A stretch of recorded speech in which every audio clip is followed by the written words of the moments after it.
بسم الله الرحمن الرحيم. رح نحكي أنا وياكم في هذا الجزء من المحاضرة عن النوع الثاني من الأكوارد إميونيتي اللي هو السيل ميدياتد إميونيتي. عندكم هنا في أول فقرة أهم خلينا نحكي الميكروبس اللي بقضي عليهم السيل ميدياتد إميونيتي اللي هم هي محدد معاي many bacterial infection especially الانتراسيلولار انفكشن، يعني especially البكتيريا اللي هي ما بتقدر تنمو غير داخل خلايا العائل مثل التيوبركلوسيس. many او خلينا نحكي تقريبا يعني كل الحالات الفيرال انفكشن او حالات الالتهابات الفيروسية. كذلك الامر في عنا بتتنشط against fungi يعني ضد الفنجاي والباراسايت اللي هي الطفيليات. كذلك الأمر تتنشط ضد التيومرز. طب دكتورة يعني هو التيومر الجسم بده يعمل ضد التيومرز استجابة مناعية؟ نعم، لأنه هو رح يعتبر إنه هذا الانقسام المستمر أو المتكرر للخلايا هو إشي غريب عن الجسم وغريب عن آليات الجسم، فبكون ضده استجابة مناعية بتكون بالأغلب هي من نوع التي هيلبرسيل. هلا في عنا الشيء الخامس اللي بتتنشط فيه السيل ميدياتد اميونيتي اللي هو حالة الاورجان ترانسبلانت او زراعة الاعضاء، اذا خصوصا طبعا اذا كانت عندنا نسبة التطابق قليلة. وانتم عارفين زي ما حكينا قبل هيك انه المسؤول عن نسبة التطابق من هو MHC كلاس 1 وكلاس 2. لازم يكونوا هدول MHC كلاس 1 وكلاس 2 بين الدونر والريسيبيانت، يعني بين المتبرع والمستقبل، قريبات جدا جدا من بعضهم البعض. وهدول طبعا بيكونوا هم مسؤول عن تكوينهم بشكل أساسي طبعا الجينات. تمام، فكل ما كانت هدول الناس أقرباء أكثر، يعني الأب وابنه أو الأشقاء كمان بتكون نسبة التطابق بيناتهم أكثر. التوائم بتكون نسبة التطابق بيناتهم أحسن وأحسن. بيكون طبعا الاستجابة المناعية اللي بتتكون أو السيل ميدياتد إميونيتي ريسبونس اللي بتكون عندنا أقل، فبنجح عندنا الترانسبلانت. هلا في شغلة مهمة بدنا ننبه عليها اللي هي قصة الاندوجينوس أنتيجين والإكسوجينوس أنتيجين. هلا خلونا نتفق على شغلة، الاكسوجينوس انتيجين ممكن يطلع ضده هيومرال اميونيتي ويقدر يقضي عليه لحاله، وممكن يطلع ضده هيومرال اميونيتي ما زبط بيستعين بالسيل ميدياتد اميونيتي. يعني ممكن يطلع ضده بس الهيومرال ويقضي عليه لحاله، وممكن يطلع ضده هم الاثنين. هاي بالنسبة لمين؟ بالنسبة للإكستراسيلولار أنتيجين أو الإكسوجينوس أنتيجين. طيب يا مثل الإندوجينوس أنتيجين، الإندوجينوس أنتيجين دائما دائما دائما حتى نتمكن من القضاء عليه لازم تتنشط عندنا السيل ميدياتد إميونيتي. يعني يا دكتورة بدوش يتنشط ضده هيومرال إميونيتي؟ ما هو أصلا إذا تنشطت السيل ميدياتد إميونيتي وتنشطت التي هيلبر فهي يعني بشكل مباشر بتروح بتنشط البيسل. فاحنا بالاندوجينوس بالعاده الاثنين بتنشطوا، لكن مين هو الاساسي واللي له بيكون الدور الفاعل في القضاء على هذا الاندوجينوس مايكروبس هو السيل ميدياتد اميونيتي. فمعناته راح ارتب لكم انا المسائل. هلا اذا انت بتحكي عن اكسوجينوس، هلا ممكن نقضي عليه بالهيوميرال اونلي. ممكن هاي معلش هاي ركزوا عليها، هاي الشغله مهمه. ممكن نقضي عليها في الهيوميرال اونلي، وممكن اذا كانت قويه نحتاج لا هيوميرال.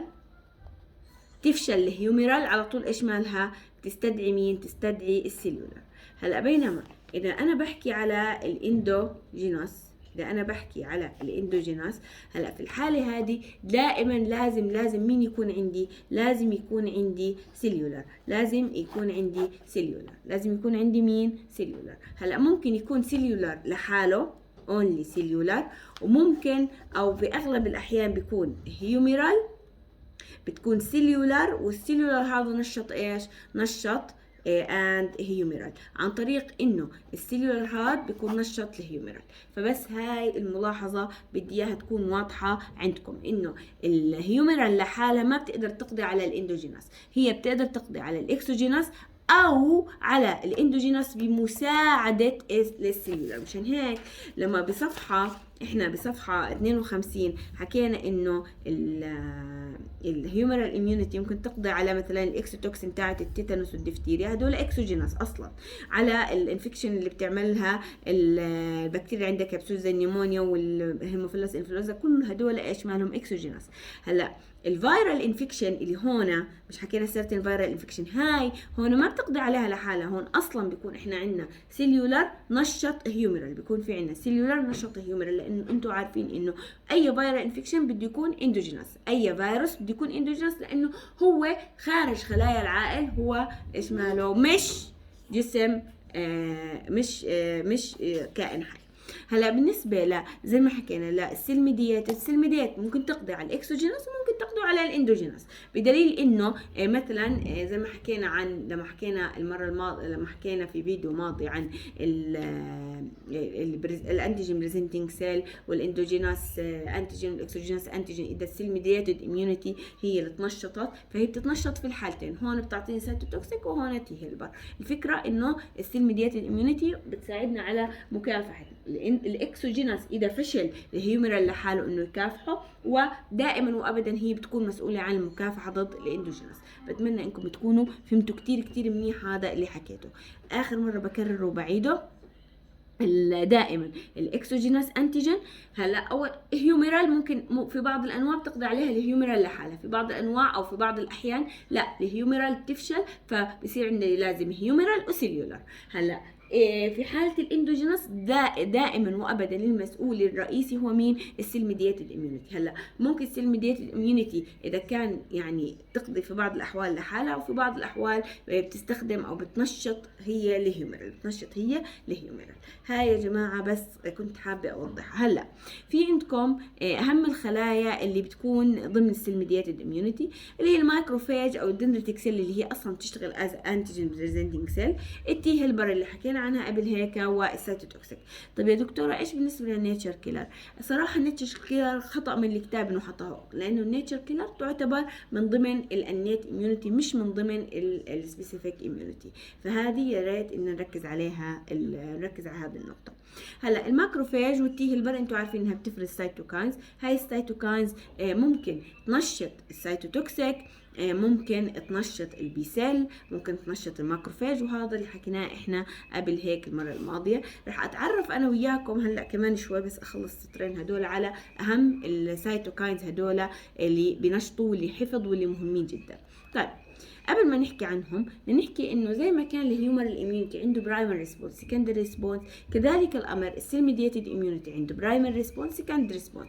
اول مره بتعرف جسمك على انتيجين معين بدها تطلع ضده سيل ميدياتد اميونيتي، زي ما احنا عارفين بيجي الانتيجين بريزنتنج سيل وجواتها الانتيجين الغريب على السبلين او الليمف نود، بتتمايز نايف تي سيل وبتعملي لنا كلون متخصص لهذا الانتيجين. هلا وتحفظ نسخه من هذه التي سيل اللي طلعت، سواء كانت هيلبر او سايتوتوكسيك، از ا ميموري تي سيل، بتضلها محفوظه حتى يصير انا عندي اذا تعرض الجسم مره ثانيه للسكندري ريسبونس. وانتم عارفين ان السكندري ريسبونس دائما بتكون الكلون اكسباند. ايش يعني كلون اكسباند؟ يعني بتكون الكميه اللي بتطلع عندي اكثر من اللي طلعت في البرايمري ريسبونس. والشغله الثانيه انه طبعا بتاخذ وقت اقل في انه لحد ما انها تتكون.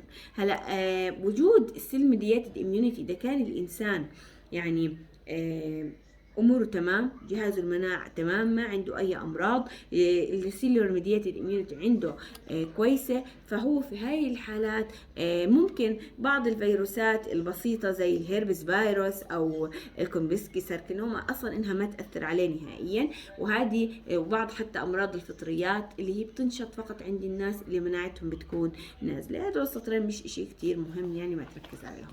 هلا في عندك في صفحه 55 بس بدي تعرف انه التي هيلبر تمام اللي بتفرز اشهر سايتوكاينز بتفرزه بنشط عندي الاشياء اللي هو الانترلوكين 2.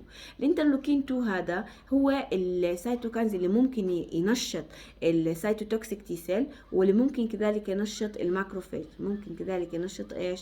الماكروفاج. هلا اذا احنا بدنا ننشط البي سيل، يعني السيل ميدياتد اميونيتي بدها تنشط هيومرال او التي هيلبر بدها تنشط بي سيل. هلا بدها تفرز ممكن انترلوكين 2 و4 و5 بيساعدوا على تنشيط البي سيل، حتى طبعا تساعد التي سيل في القضاء على ميكروبس معين. فقط هذا اللي بدي اياه من هاي الرسمه. بتمنى انه تكون الامور واضحه بالنسبه لكم، خصوصا قصه الاندوجينس والاكسوجينس، خصوصا قصه الاندوجينس انتيجين والاكسوجينس انتيجين. بعيد اخر مره، الاكسوجينس انتيجين زي ما حكينا ممكن يقضي عليه الهيومرال اميونيتي لحاله، ما نحتاج. في الحاله هاي بنسميه تي انتيجين اندبندنت تي سيل، يعني هو انتيجين ما اعتمد ابدا على السيلولر اميونيتي، والهيومرال اميونيتي قضت علينا لحاله، بالعاده بيكون نوعه اكسوجينس. هلا في بعض الحالات لا، الاكسوجينس بيحتاج انه الهيومرال تستدعي ايش؟ تستدعي سيل ميدياتد اميونيتي. هلا لما انا بحكي على انترا سيلولر، ففي العاده هاي الحاله لازم سيل ميدياتد اميونيتي لحالها، او سيل ميدياتد اميونيتي بتطلب مساعده الهيومرال اميونيتي. هذا بس انه سيل ميدياتد وهي بتطلب مساعده الهيومرال اميونيتي. بتمنى ان هاي النقطه واضحه تكون بالنسبه لكم. هيك بنكمل بجزء تاني. يعطيكم العافيه.